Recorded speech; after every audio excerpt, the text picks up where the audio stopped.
बिस्मिल्लाहिर्रहमानिर्रहीम अस्सलाम वालेकुम। आई एम ख्वाजा मोहसिन इनाम। स्टूडेंट्स, इस लेक्चर में हम एनालिटिक ज्योमेट्री का एक और बेसिक कंसेप्ट डिस्कस करने जा रहे हैं जो आपको ज्योमेट्री की स्टडी में बहुत ज़्यादा काम आएगा। आइए शुरू करते हैं। स्टूडेंट्स, हमारा टॉपिक है how to find a point dividing the join of two points in a given ratio. हमें ज्योमेट्री में अक्सर ये जरूरत पड़ती है कि हम एक ऐसे पॉइंट के कोऑर्डिनेट्स मालूम करें जो दो पॉइंट्स के जॉइन को एक खास रेशो से डिवाइड कर रहा हो।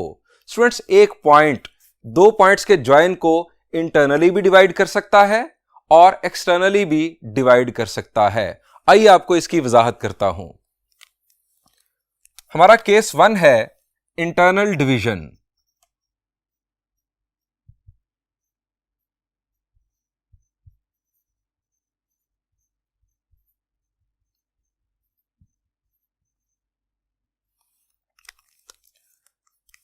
फर्ज करें हमारे पास है दो पॉइंट्स, पॉइंट ए और पॉइंट बी। ये पॉइंट ए, इसके कोऑर्डिनेट्स हैं x1 y1 और पॉइंट बी है यहां पर फर्ज करें और इसके कोऑर्डिनेट्स हैं x2 y2। इन दोनों पॉइंट्स को ज्वाइन कर देते हैं।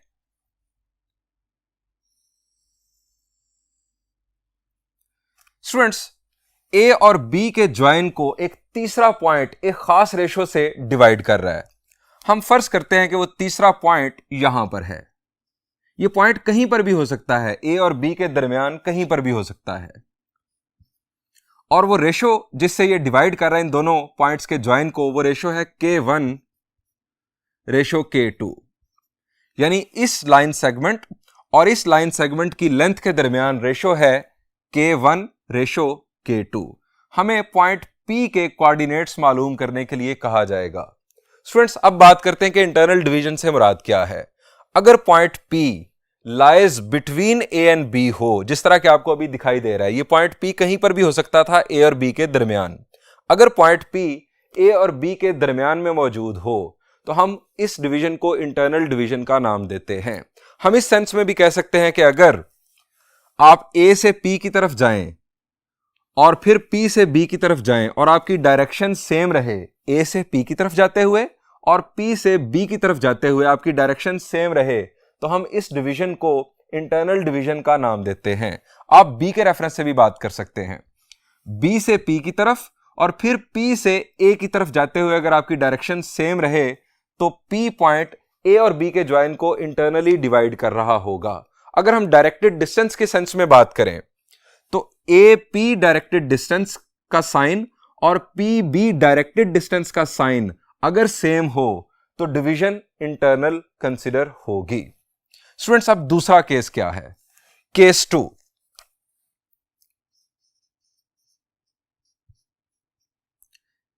External division.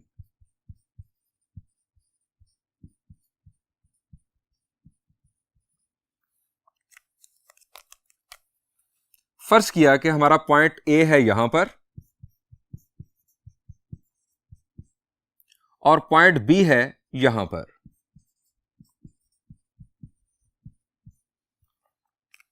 ए और बी को ज्वाइन कर देते हैं।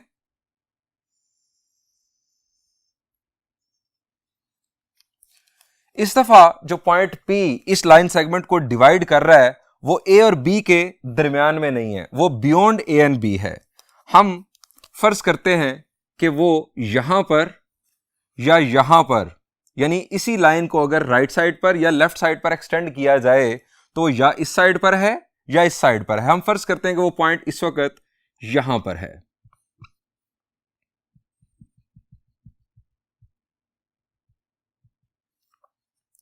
If P point lies beyond A and B, then we say P is dividing line segment A and B externally. अब स्टूडेंट्स, अगर हम बात करें डायरेक्शन की सेंस में तो A से P की तरफ अगर आप जाएं और फिर P से B की तरफ जाएं तो डायरेक्शन अपोजिट हो जाएगी। इस सूरत में भी अगर डायरेक्शन अपोजिट हो रही हो तो हम कहते हैं कि एक्सटर्नल डिवीजन हो रही है।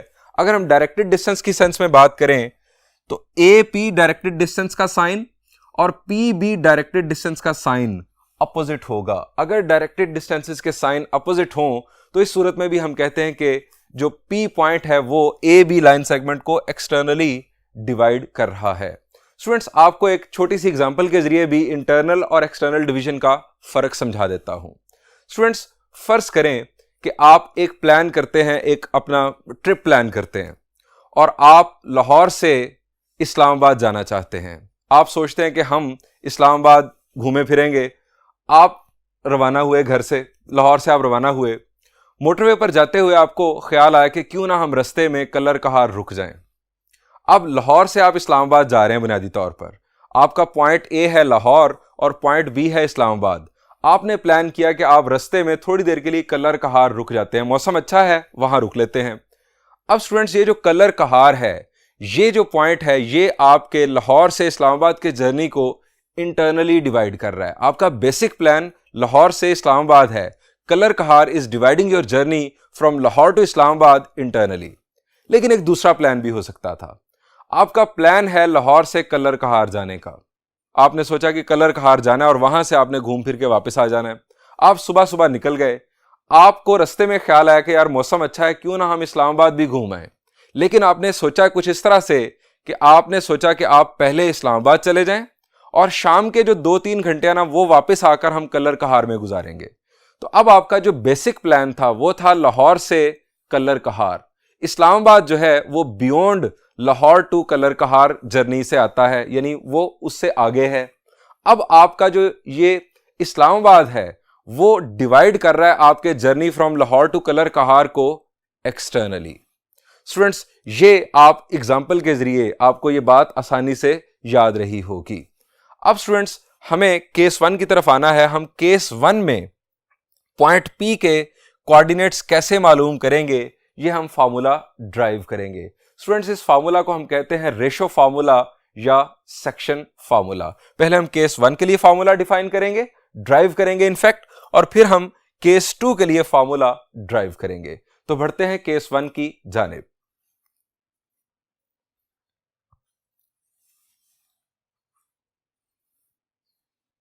Students, case 1, if point is dividing the join of two points internally, that is to say point lies between two points। हम लेट कर रहे हैं दो पॉइंट्स, पॉइंट ए और point B. Point P lies between A and B है। Point P कहीं पर भी हो सकता है ए और बी के दरमियान। हम फर्ज करते हैं कि पॉइंट पी है यहां पर। हमें इस पॉइंट के कोऑर्डिनेट्स मालूम करने हैं। पॉइंट है, पॉइंट के कोऑर्डिनेट्स हैं x, y। ये पॉइंट इस लाइन सेगमेंट को K1 रेशो K2 से डिवाइड कर रहा है, यानी AP लाइन सेगमेंट और PB लाइन सेगमेंट के दरमियान, इनकी लेंथ्स के दरमियान जो रेशो है वो K1 रेशो K2 है। स्टूडेंट्स, हमें पॉइंट P के कोऑर्डिनेट्स मालूम करने हैं। अब हमें यहां पर सिर्फ और सिर्फ गिवन है ये रेशो और इन दो पॉइंट्स के कोऑर्डिनेट्स। स्टूडेंट्स, हमें यहां करना यह होगा कि जो रेशो AP लाइन सेगमेंट और PB लाइन सेगमेंट के दरमियान मौजूद है, यही रेशो हमें डेवलप करनी होगी ऐसी साइड्स के दरमियान, ऐसी लेंथ्स के दरमियान कि जो हमें मालूम हो। अब ये कैसे करना होगा? स्टूडेंट्स, हमें यहां पर सिमिलर ट्रायंगल्स का कंसेप्ट यूज करना है। सिमिलर ट्रायंगल्स ऐसी ट्रायंगल्स जो सिमिलर हो, जैसा कि नाम से जाहिर है। उनमें खास बात मैथमेटिकली ये होती है कि उनकी कोरस्पॉन्डिंग साइड्स के दरमियान रेशो सेम रहती है।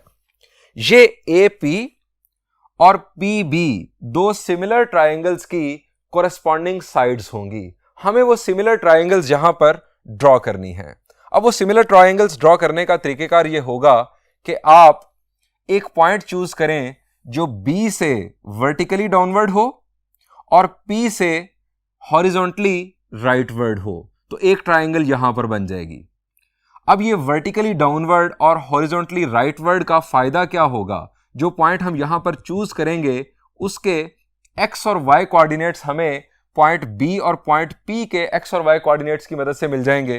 किस तरह से, जरा देखिएगा। मैं पॉइंट चूज कर रहा हूं B से वर्टिकली डाउनवर्ड और P से हॉरिजॉन्टली राइटवर्ड। ये मैं हॉरिजॉन्टली राइटवर्ड आया और वर्टिकली मैं डाउनवर्ड आ गया। स्टूडेंट्स, ये एक पॉइंट मैंने चूज किया, दैट इज पॉइंट C।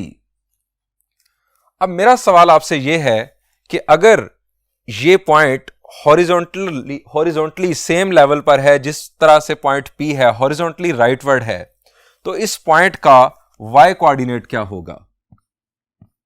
मेरा सवाल दोबारा सुन लें। ये पॉइंट हॉरिजॉन्टली राइटवर्ड है, इस पॉइंट का y कोऑर्डिनेट क्या होगा? जी, अगर दो पॉइंट्स हॉरिजॉन्टली एक ही लेवल पर हों तो उनके y कोऑर्डिनेट्स सेम होते हैं, हमेशा याद रखें। ये हमने लास्ट लेक्चर में भी बात डिस्कस की। सो इसका जो y कोऑर्डिनेट है वो होगा y। जो पॉइंट P का y कोऑर्डिनेट वही पॉइंट C का y कोऑर्डिनेट, चूंकि ये दोनों पॉइंट्स एक ही लेवल पर हैं हॉरिजॉन्टली। अब ये दो पॉइंट्स एक वर्टिकल लाइन पर आ रहे हैं। जो दो पॉइंट्स एक ही वर्टिकल लाइन पर आ रहे हों उनके x कोऑर्डिनेट्स सेम होते हैं। x कोऑर्डिनेट उस वक्त चेंज होता है जब आप राइटवर्ड या लेफ्टवर्ड मूव करें। सो जो पॉइंट B का x कोऑर्डिनेट है वही पॉइंट C का x कोऑर्डिनेट होगा। यहां पर आ गया x2।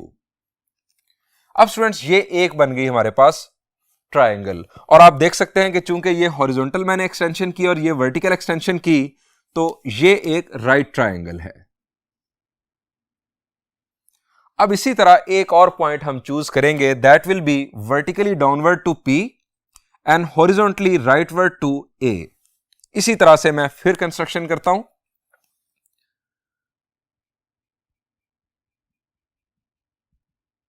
ये मैं हॉरिजॉन्टली राइटवर्ड टू A आया और वर्टिकली डाउनवर्ड टू P। यहां पर एक और point, that is point D। यहां पर भी बन रही है राइट ट्रायंगल। अब जिस तरह मैंने पॉइंट C के कोऑर्डिनेट्स आपसे पूछे थे, इसी तरह से अब पॉइंट D के कोऑर्डिनेट्स जरा मुझे बताएं। पॉइंट D का x कोऑर्डिनेट क्या होगा? शाबाश, वर्टिकली डाउनवर्ड है ये पॉइंट P के। सो जो पॉइंट P का x कोऑर्डिनेट वही पॉइंट D का x कोऑर्डिनेट। सो हम यहां पर लिख देते हैं इसका x कोऑर्डिनेट x। इसका y कोऑर्डिनेट वही होगा जो पॉइंट A का y कोऑर्डिनेट है, चूंकि ये दोनों पॉइंट्स हॉरिजॉन्टली एक ही लेवल पर हैं, y1। अब स्टूडेंट्स हम बात कर रहे थे कि जो रेशो लाइन सेगमेंट AP और PB के दरमियान मौजूद है, यानी K1 रेशो K2, हम यही रेशो ऐसे लाइन सेगमेंट्स के दरमियान डेवलप करेंगे कि जिनकी लेंथ हमें मालूम हो। इसके लिए हमें जरूरत होगी सिमिलर ट्रायंगल्स की। सिमिलर ट्रायंगल की खास बात यह होती है कि उनकी कॉरस्पॉन्डिंग साइड्स के दरमियान रेशो सेम रहती है। अब एक ट्रायंगल है हमारे पास ADP, ये एक राइट ट्रायंगल, और दूसरी राइट ट्रायंगल है PCB। पहले हमें यह देखना होगा कि क्या ये दोनों राइट ट्रायंगल्स सिमिलर ट्रायंगल्स हैं या नहीं। इनके राइट होने से हरगिज यह मतलब नहीं है कि ये सिमिलर हैं। हमें बाकी दोनों एंगल्स भी देखने होंगे कि क्या वो भी एंगल्स इक्वल हैं। उसी सूरत में हम कह सकेंगे कि ये दोनों ट्रायंगल्स एक दूसरे के सिमिलर हैं। जब ये ट्रायंगल सिमिलर हो जाएंगी तो जो रेशो AP और PB के दरमियान है वही रेशो हम दूसरी साइड्स के दरमियान शिफ्ट कर सकेंगे। अब स्टूडेंट्स एंगल्स की बात करते हैं। राइट एंगल अगर आप देखें तो दोनों में मौजूद है, एक एंगल तो हो गया सेम। अब एंगल DAP, एंगल DAP मैं यहां पर आपको ड्रॉ करके दिखाता हूं। ये एंगल DAP और एंगल CPB क्या इक्वल होंगे? शाबाश, ये दो पैरेलल लाइंस हैं, ये दो पैरेलल लाइंस हैं। इन दो पैरेलल लाइंस को ये ट्रांसवर्सल इंटरसेक्ट कर रही है। सो ये दोनों एंगल्स इक्वल होंगे। लेकिन रीजन क्या? जी, इन दोनों एंगल्स को हम कहते हैं कॉरेस्पॉन्डिंग एंगल्स। एंगल DAP और एंगल CPB इक्वल होंगे, रीजन कॉरेस्पॉन्डिंग एंगल्स। अब ये दो एंगल्स, इसको हम कहते हैं DPA और दूसरा एंगल है CBP।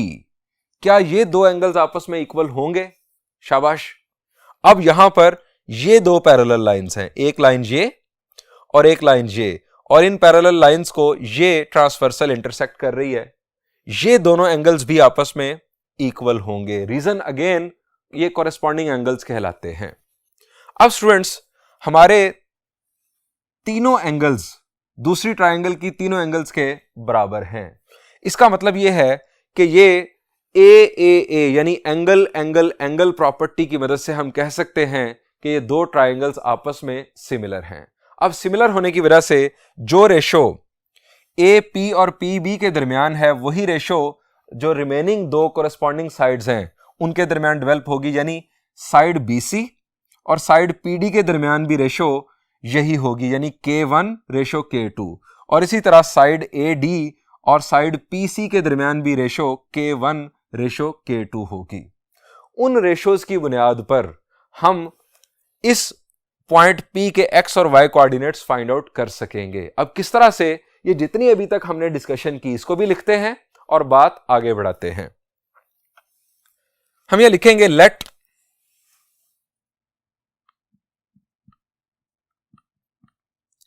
A x1 y1 and B x2 y2 be 2 points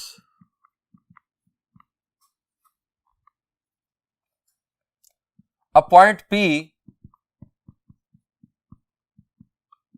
whose coordinates are x and y is dividing AB line segment internally in K1 ratio K2। अब हमने जो कंस्ट्रक्शन की उसकी बात कर लेते हैं। By construction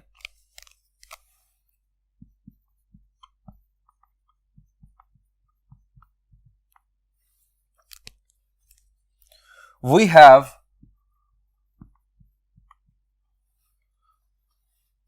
a point C, ये point C vertically downward to B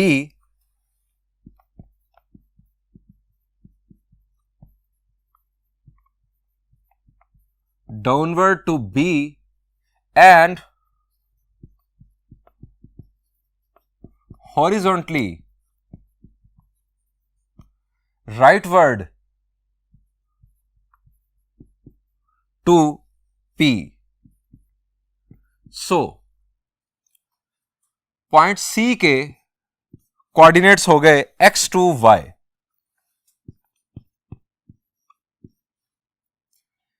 similarly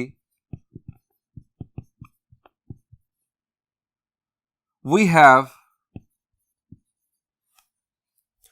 a point D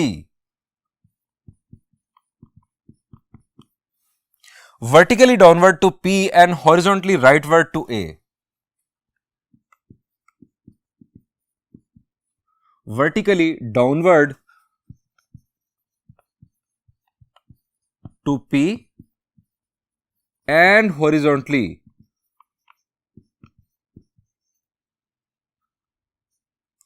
rightward to A। So point D के कोऑर्डिनेट्स हो गए x y1।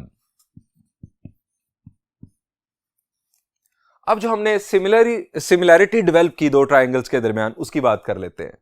सबसे पहले हम बात करेंगे एंगल DAP और CPB की।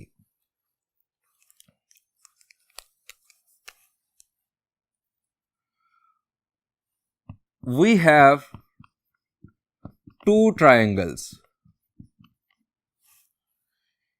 ADP, triangle ADP and triangle ADP और दूसरी है PCB, triangle PCB। Here अब मैं रीजनिंग करने लगा हूं। Angle DAP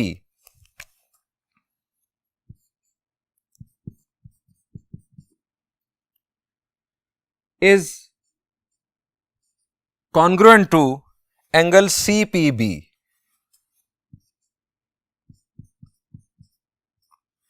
angle DAP is congruent to angle CPB। ये हम पहले बात कर चुके हैं, ये किस तरह से इक्वल हैं, reason corresponding angles.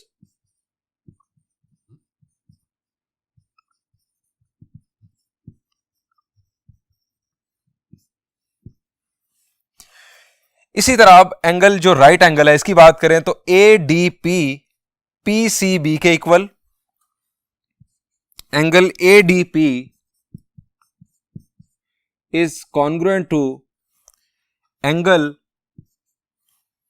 PCB। Reason, ये राइट एंगल्स हैं, वाज़ेह तौर पर नजर आ रहा है। क्योंकि हमने जो दो पॉइंट्स चूज किए वो हॉरिजॉन्टली और वर्टिकली हमने चूज किए, हॉरिजॉन्टली राइटवर्ड और वर्टिकली डाउनवर्ड। सो यहां पर राइट एंगल्स ऑटोमेटिकली बन गए। अब तीसरा एंगल, एंगल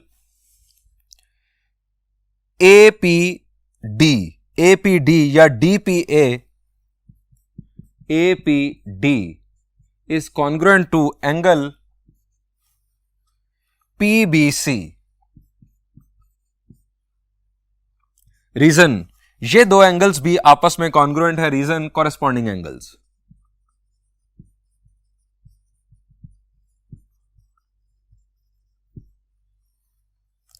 स्टूडेंट्स, अगर दो ट्राइंगल्स के जो तीनों एंगल्स हैं वो कॉन्ग्रुएंट हो जाएं दूसरी ट्राइंगल के, तो हम ऐसी दो ट्राइंगल्स को सिमिलर ट्राइंगल्स कहते हैं। Hence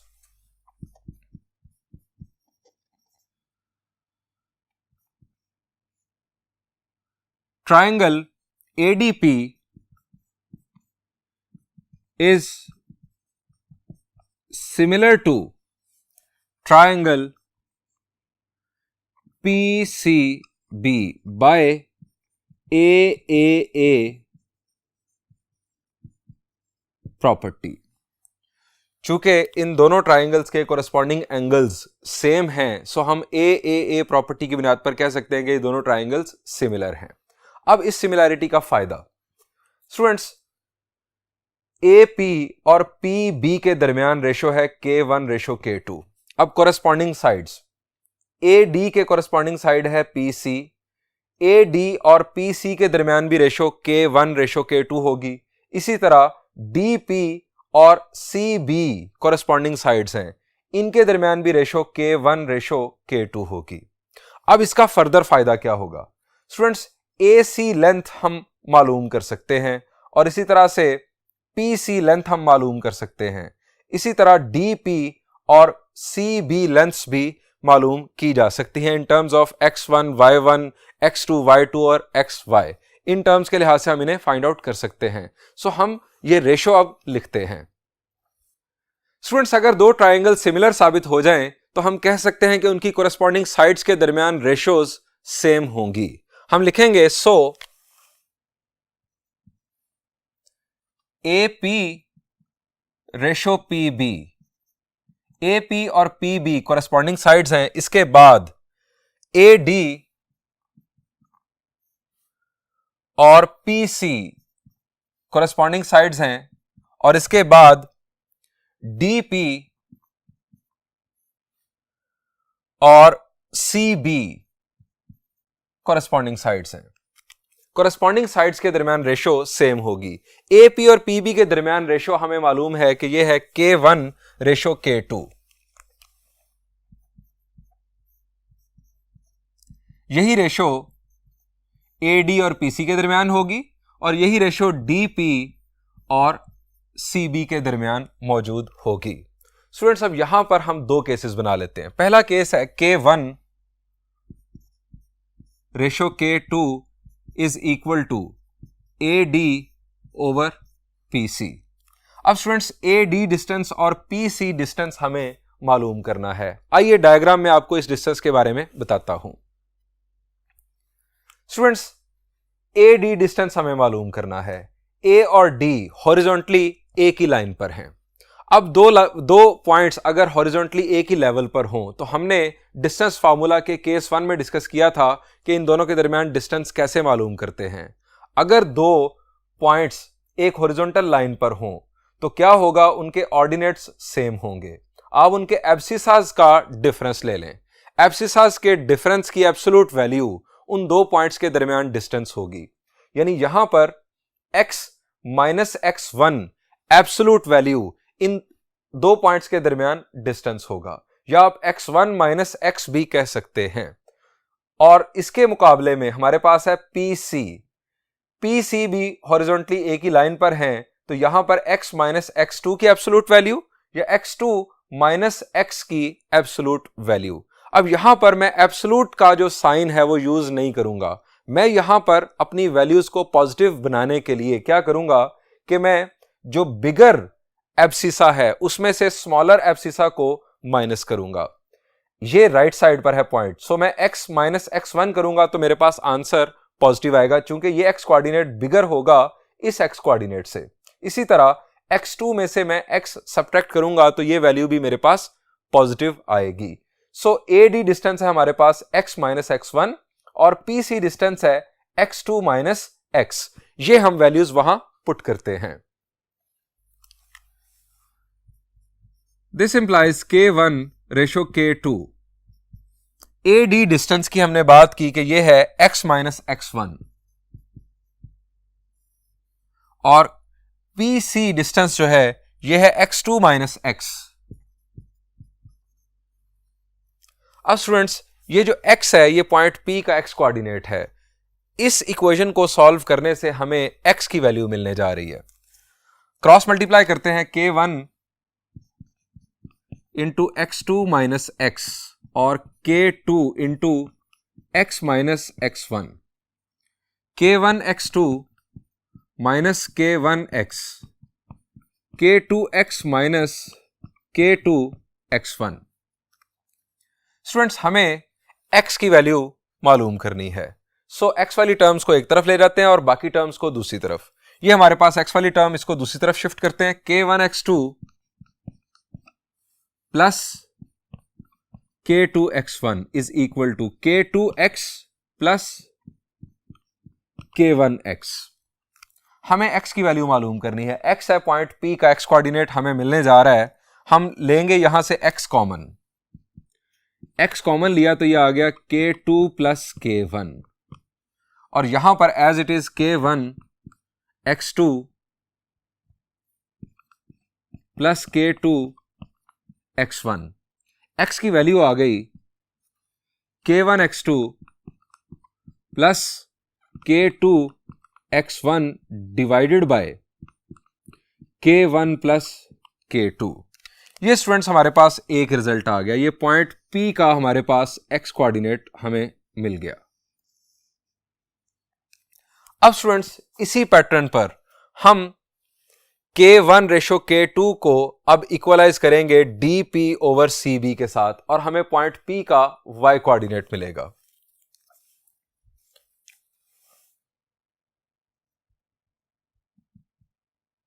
similarly K1 K2 is equal to DP over CB। अब स्टूडेंट्स ये DP डिस्टेंस और CB डिस्टेंस कैसे हमें मिलेगा, आइए अगेन आपको डायग्राम में बताता हूं। स्टूडेंट्स हमें DP और CB डिस्टेंस चाहिए। अब D और P ये वर्टिकली एक ही लाइन पर हैं, इनके एब्सिसास सेम हैं, इनके ऑर्डिनेट्स का डिफरेंस और उसकी एब्सोल्यूट वैल्यू इन दोनों के दरमियान डिस्टेंस होगा। यहां पर बिगर ऑर्डिनेट है y, चूंकि ये ऊपर है और ये है नीचे y1। y minus y1 distance होगा D से P तक का, यानी इस लाइन सेगमेंट की लेंथ। और इसी तरह CB डिस्टेंस जो होगा वो होगा y2 माइनस y। सो याद रखिएगा DP डिस्टेंस है y माइनस y1 और CB डिस्टेंस है y2 माइनस y। ये दोनों वैल्यूज हम पुट करते हैं अपनी इक्वेशन में।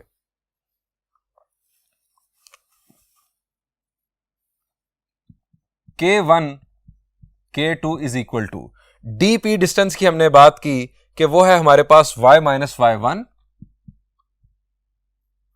और जो CB डिस्टेंस था उसकी हमने अभी बात की वो है y2 माइनस y। अब स्टूडेंट्स यहां से हमें y की वैल्यू चाहिए, y को हमें सब्जेक्ट बनाना है। बिल्कुल उसी पैटर्न पर अगेन हम चलेंगे, हम क्रॉस मल्टीप्लाई कर देते हैं यहां से K1 into y2 minus y और K2 into y minus y1। Cross multiply हमने कर दिया, ये आ गया K1 y2 minus K1 y is equal to K2 y minus k2y1। इस टर्म को दूसरी तरफ शिफ्ट किया और इसे इस तरफ k1y2 plus k2y1 is equal to k2y plus k1y।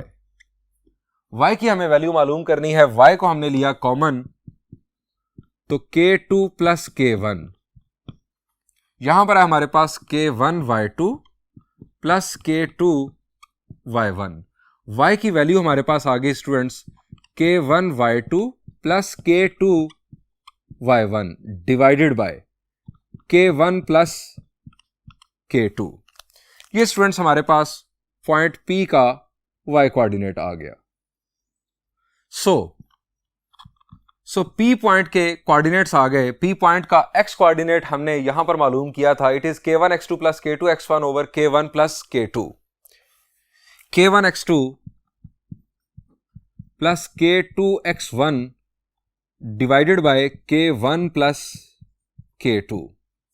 और दूसरी तरफ y कोऑर्डिनेट फर्क और सिर्फ इतना है कि x की जगह पर y आ जाएगा k1y2 plus k2y1 divided by k1 plus k2। Students हमें पॉइंट A और पॉइंट B के कोऑर्डिनेट्स गिवन होंगे, यानी हमें x1 y1 x2 y2 ये वैल्यूज गिवन होंगी। इसके अलावा हमें k1 और k2 यानी रेशो भी गिवन होगी। हम इन वैल्यूज की बुनियाद पर पॉइंट P का x और y कोऑर्डिनेट इस फार्मूला की मदद से मालूम कर सकते हैं। इस फार्मूला को हम रेशो फार्मूला या सेक्शन फार्मूला का नाम देते हैं। स्टूडेंट्स यहां से एक हमें डिडक्शन भी करनी है, और वो डिडक्शन ये है कि अगर पॉइंट P A और B लाइन सेगमेंट का मिड पॉइंट हो, तो पहला सवाल तो यह है कि अगर पॉइंट P मिड पॉइंट होगा लाइन सेगमेंट AB का, तो रेशो क्या बनेगी? AP और PB के दरमियान रेशो क्या बनेगी? जी, दोनों तरफ चूंकि लेंथ बराबर होगी सो रेशो सेम होगी। हम इसे 1:1 भी कह सकते हैं, हम इसे 2:2 भी कह सकते हैं, 3:3 भी कह सकते हैं, यानी ये रेशो इक्वल होगी। अब अगर हम फर्ज करें कि हम इसे कहते हैं 1:1, तो यहां पर 1, यहां पर 1, यहां पर भी 1, यहां पर भी 1, डिनोमिनेटर में 1 + 1 हो जाएगा 2, यहां पर भी 1 + 1 हो जाएगा 2।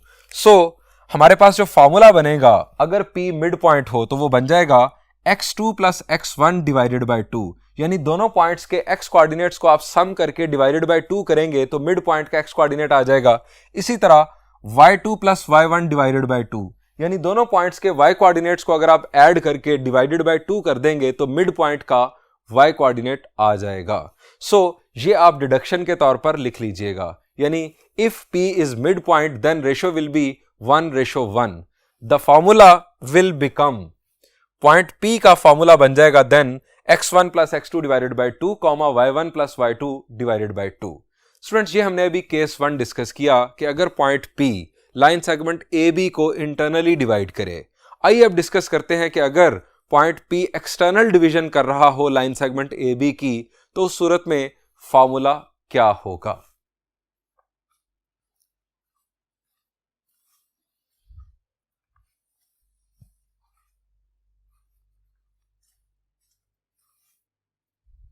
Students, this is case 2. If point lies beyond 2 points, that is to say point is dividing join of 2 points externally. Students, अगर ये 2 पॉइंट्स हमारे पास नोन हो तो पॉइंट P एक्सटर्नल डिवीजन कर सकता है इस लाइन सेगमेंट की। या तो हम इस साइड पर लाइन को एक्सटेंड कर दें, उस पर पॉइंट P हो सकता है कहीं पर भी, या हम इस साइड पर लाइन को एक्सटेंड कर दें, उस पर भी पॉइंट P कहीं पर भी हो सकता है। मैंने एक्सटेंशन इस साइड पर परफॉर्म कर दी। हम फर्ज करते हैं कि पॉइंट P है यहां पर, हमें उसके x और y कोऑर्डिनेट्स मालूम करने हैं। अभी भी वही सिचुएशन है कि AP जो लाइन सेगमेंट है इसकी लेंथ और PB लेंथ के दरमियान रेशो K1:K2 है, यानी A से P और फिर P से B, इन दोनों लाइन सेगमेंट्स की लेंथ्स के दरमियान रेशो K1:K2 ही है। ये वही सिचुएशन है जो पहले थी। अब स्टूडेंट्स वही काम हमें अगेन करना है। हमें AP और PB को 2 सिमिलर ट्राइंगल्स की कोरेस्पॉन्डिंग साइड्स बनाना है। AP और PB को 2 सिमिलर ट्राइंगल्स की कोरेस्पॉन्डिंग साइड्स बनाना है। अब ए पी को अगर हमने एक ट्राइंगल की साइड बनाना है तो हमारी ट्राइंगल, जिस तरह हमने पहले भी राइट ट्राइंगल बनाई थी, हम इस दफा भी राइट ट्राइंगल बनाएंगे। हम पी से वर्टिकली डाउनवर्ड आएंगे कुछ इस तरह से,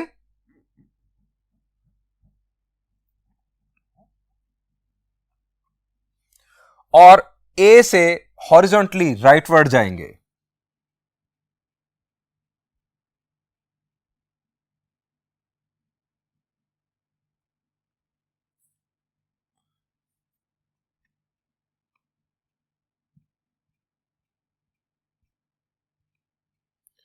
ये स्टूडेंट्स हम फर्ज करते हैं कि पॉइंट है पॉइंट सी, और इसी तरह से हम बी से हॉरिजॉन्टली राइटवर्ड आ जाएंगे।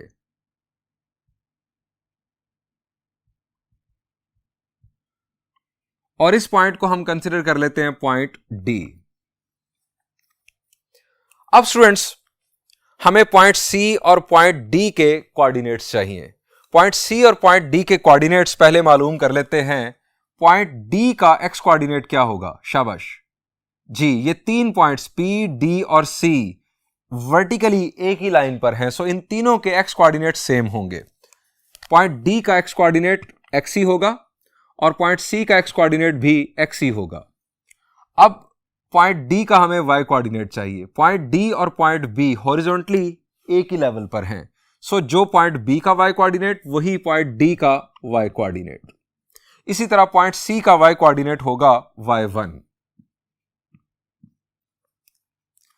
अब स्टूडेंट्स हमें देखना है कि क्या ये दो ट्राइंगल्स सिमिलर हैं। एक ट्राइंगल है हमारे पास ट्राइंगल ACP और दूसरी ट्राइंगल है ट्राइंगल BDP।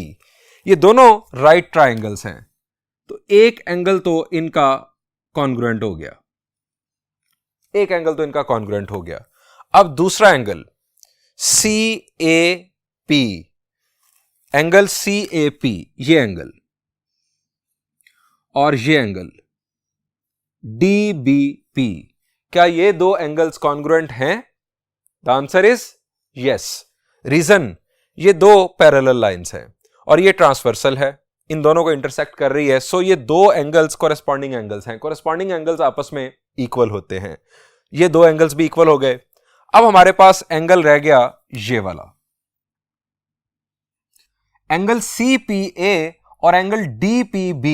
चूंकि ये एक ही एंगल है, एंगल एट सेम वर्टेक्स है, सो ये एंगल्स भी कॉन्ग्रुएंट हो गए। ये एक ही एंगल है जो दो डिफरेंट नामों से मैंने बेसिकली बोला। एंगल CPA बड़ी ट्राइंगल के रेफरेंस से और एंगल DPB छोटी ट्राइंगल के रेफरेंस से। एंगल एट सेम वर्टेक्स है, सो ये दो एंगल्स भी कॉन्ग्रुएंट कंसीडर होंगे। स्टूडेंट्स कोरेस्पॉन्डिंग एंगल्स कॉन्ग्रुएंट हैं, सो ये दो ट्राइंगल्स सिमिलर ट्राइंगल्स बन गई। हमने सिमिलैरिटी के बाद दोबारा से यही रेशो इनकी कोरेस्पॉन्डिंग साइड्स के दरमियान देखनी है और दोबारा हमें पॉइंट P के x और y कोऑर्डिनेट्स उसी पैटर्न पर मिलेंगे। सो उसी किस्म की वर्किंग हम दोबारा शुरू करते हैं। हम यह लिखेंगे, late A x1 y1 and B x2 y2 be 2 points. A point P x, y उसके coordinates is dividing join of A and B externally in K1 ratio K2. By construction,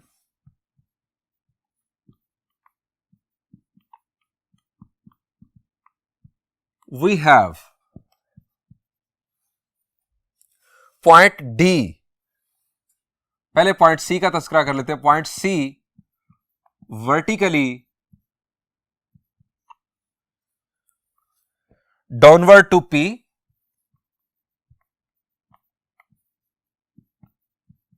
and horizontally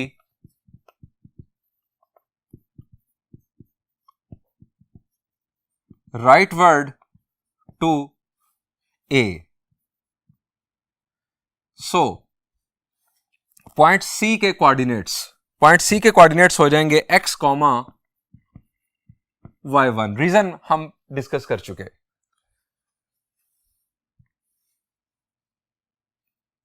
point D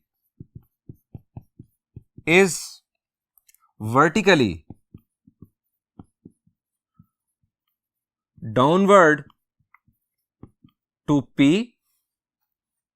and horizontally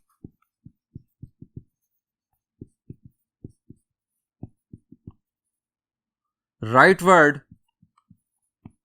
to B. So point B के coordinates x, y2, इन दोनों points के coordinates हमने किस तरह से देखे ये हम डिस्कस कर चुके हैं। अब स्टूडेंट्स हमारे पास बन गई दो right triangles. Now we have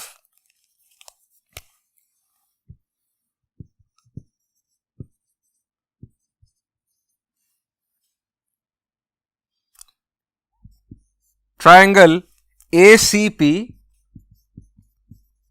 and triangle BDP। ये दो ट्रायंगल्स। अब हम देखते हैं कि क्या ये सिमिलर हैं। हमारे पास पहला angle CAP, angle CAP is congruent to angle DBP। Reason corresponding angles. उसके बाद एंगल ACP और एंगल BDP, ये दो एंगल्स, ये राइट एंगल्स हैं। Angle ACP is congruent to angle BDP,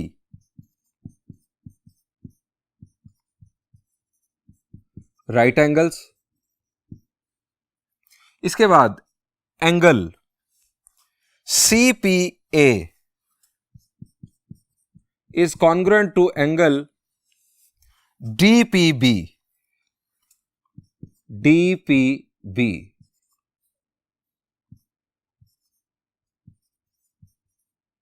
Angles at same vertex.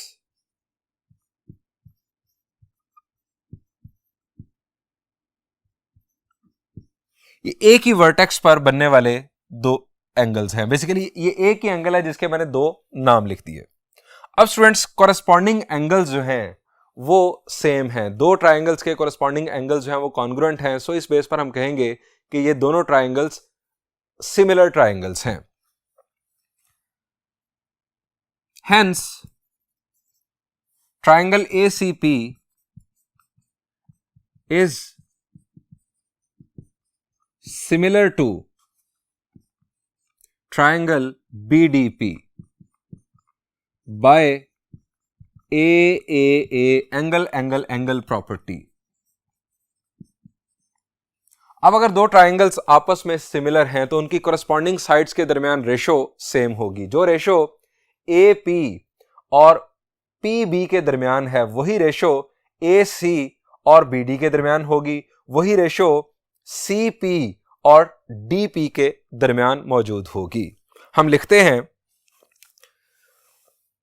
So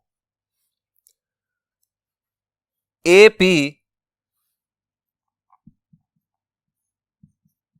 PB ratio जो होगी वो होगी वही रेशो AC और BD के दरमियान होगी, वही रेशो CP और DP के दरमियान होगी।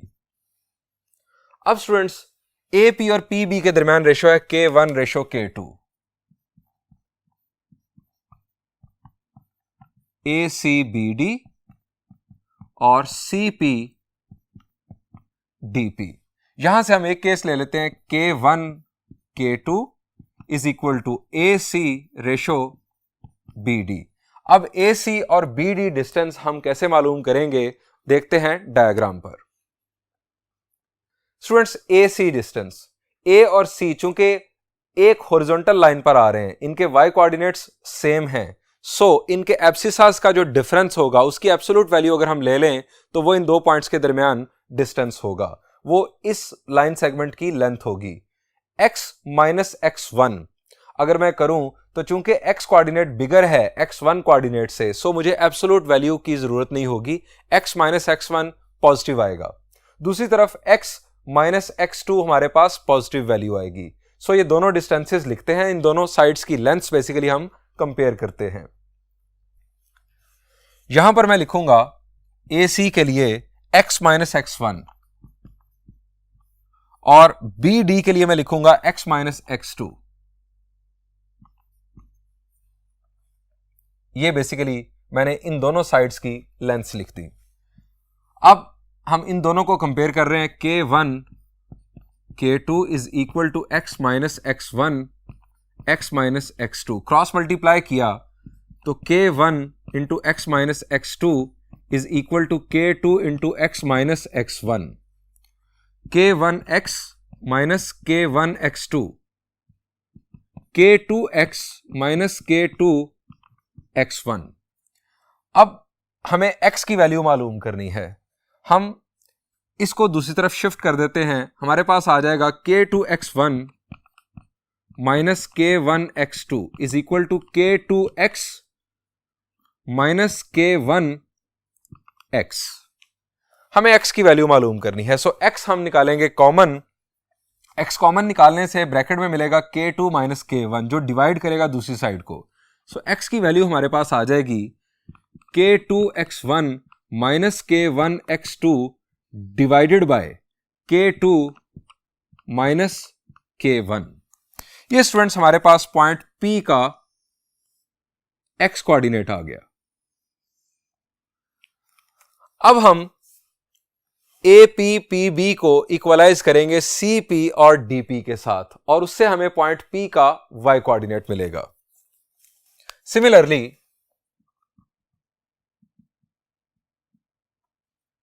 APPB में जो रेशो है वही CP और DP में है। ये हमारे पास है K1 K2। अब CP और DP डिस्टेंस अगेन हम डायग्राम में जाकर देखते हैं कि ये कैसे फाइंड आउट होगा, CP और DP डिस्टेंस। स्टूडेंट्स C और P चूंकि वर्टिकली एक ही लाइन पर हैं, इनके एब्सिसा सेम हैं, इनके ऑर्डिनेट्स का जो डिफरेंस है उसकी एब्सोल्यूट वैल्यू इन दोनों पॉइंट्स के दरमियान डिस्टेंस कंसीडर होगा। y माइनस y1 अगर मैं करूं तो मुझे एब्सोल्यूट वैल्यू की जरूरत नहीं है क्योंकि y जो है वो ऑर्डिनेट बिगर है एज कंपेयर टू y1। ये बिगर वैल्यू है, ये स्मॉलर वैल्यू है। y माइनस y1 हमारी लेंथ होगी CP और इसी तरह से DP लेंथ हमारी होगी y minus y2। y minus y1 और y माइनस y2 हमारी दो लेंथ्स।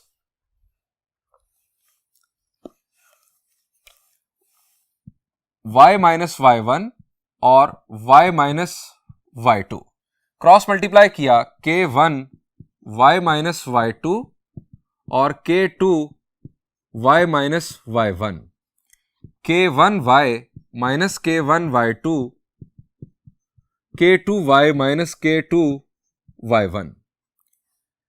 अगेन हमें y की वैल्यू चाहिए तो हम y को सब्जेक्ट बनाना चाहते हैं। K2 y1 minus K1 y2 is equal to K2 y minus K1 y। यहां से y हम कॉमन लेंगे तो हमें ब्रैकेट में मिलेगा K2 माइनस K1 जो दूसरी तरफ जाकर डिवाइड करेगा। सो y की वैल्यू हमारे पास आ जाएगी K2 y1 minus K1 y2 divided bye K2 minus K1। ये स्टूडेंट्स हमारे पास पॉइंट P का y कोऑर्डिनेट आ गया। हम यहां लिखेंगे hence point P। x coordinate हमने यहां पर मालूम किया था, it was K2x1 minus K1x2 divided by K2 minus K1 और y कोऑर्डिनेट K2y1 सिर्फ और सिर्फ x की जगह पर y आ जाएगा minus K1y2 divided by K2 minus K1। Students जरा रिकॉल करें कि जो इंटरनल डिवीजन का फॉर्मूला बना था, रेशो फॉर्मूला या सेक्शन फॉर्मूला, उसमें और इसमें चेंज क्या है? शाबाश जी, उसमें दोनों जगहों पर प्लस आ रहा था, इसमें दोनों जगहों पर माइनस आ गया। लेकिन एक बात याद रहे, वो जो फॉर्मूला था चूंकि दरमियान में वहां पर प्लस था, जो एडिशन है ये नंबर्स में कम्यूटेटिव होती है, सो आप जगह बदल लें कोई फर्क नहीं पड़ता। लेकिन सब्ट्रैक्शन कम्यूटेटिव नहीं होती। 3 - 2 1 होता है, 2 - 3 1 नहीं होता, -1 होता है। सो यहां पर आप अगर जगह बदलेंगे तो आपको न्यूमरेटर और डिनोमिनेटर दोनों की जगह बदलनी होगी।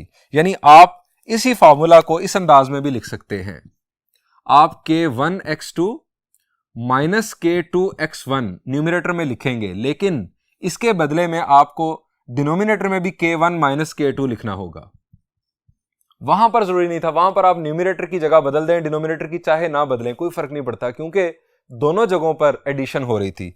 यहां पर दोनों जगहों पर सब्ट्रैक्शन है। अगर आप जगह बदलना चाहते हैं तो दोनों की जगह बदलनी होगी। इसी तरह यहां पर आ जाएगा आपके पास k1y2 minus k2y1 divided by फिर हो जाएगा k1 माइनस k2। स्टूडेंट्स, ये हमारे पास आ गया रेशो फार्मूला, सेक्शन फार्मूला। ये उस वक्त यूज होगा अगर पॉइंट P एक्सटर्नली डिवाइड कर रहा होगा ए बी लाइन सेगमेंट को। स्टूडेंट्स, इन दो फार्मूलाज को अच्छी तरह से समझ लीजिएगा, इन फार्मूलाज को याद कर लीजिएगा, इन फार्मूलाज के इनफैक्ट कंसेप्ट को याद कर लीजिएगा। ये फार्मूलाज हम नेक्स्ट लेक्चर से ऑनवर्ड यूज करेंगे अपने प्रॉब्लम्स को सॉल्व करते हुए। यहां पर इस लेक्चर को एंड करते हैं। इंशाल्लाह नेक्स्ट लेक्चर में हम एक्सरसाइज 4.1 के कुछ प्रॉब्लम्स सॉल्व करेंगे। Thank you and Allah Hafiz.